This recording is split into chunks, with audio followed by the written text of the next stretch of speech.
Hello students, देखो capacitor से related इस क्वेश्चन में कहता है कि एक पैरेलल प्लेट कैपेसिटर है, ठीक है।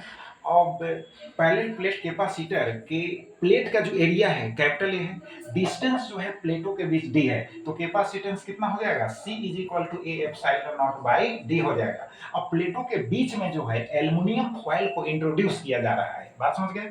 तो कहता है कि कैपेसिटेंस पर क्या प्रभाव पड़ेगा, कब, कंडीशन है कि जब एल्युमिनियम फॉयल जो है और इसका थिकनेस नेग्लिजिबल है, समझ गए ना, क्वेश्चन में कह रहा है। तो एल्युमिनियम फॉयल जो है इलेक्ट्रिकली क्या है, इंसुलेटेड हो। इंसुलेशन तो समझते हैं, इंसुलेटर भी समझते हैं, तो इलेक्ट्रिकली इंसुलेटेड हो तो यहाँ पर टू कैपेसिटर्स फॉर्म हो जाएंगे, फर्स्ट और सेकेंड। अब देखो डिस्टेंस क्या होगा, यहाँ ये डिस्टेंस जो होगा d/2 हो जाएगा, यहाँ भी डिस्टेंस हो जाएगा d/2। तो ईच कैपेसिटेंस जो होगा C1 इज इक्वल टू हो जाएगा, कितना हो जाएगा, यानी नीचे डिस्टेंस तो d/2 होगा तो 2a एप्सिलॉन नॉट बाई हो जाएगा d, और this is equal to 2c के इक्वल हो गया, क्योंकि a epsilon nought by d जो होगा ओरिजिनल जो कैपेसिटर है ना पहले था उसका कैपेसिटेंस। फिर C2 इज इक्वल टू हो जाएगा सिमिलरली 2c।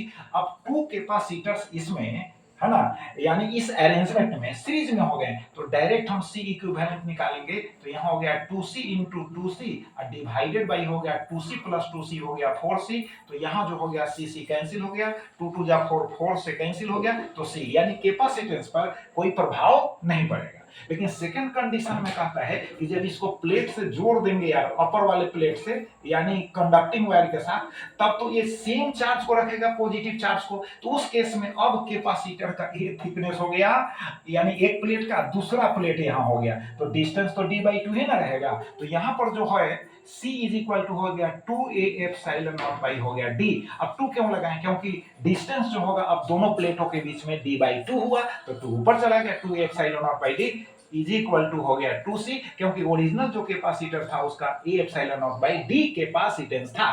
तो अब इस केस में क्या हो गया कि कैपेसिटेंस बिकम्स ट्वाइस। तो क्लियर कॉन्सेप्ट हो गया। तो चलो इसको रिवाइज करो, थैंक यू।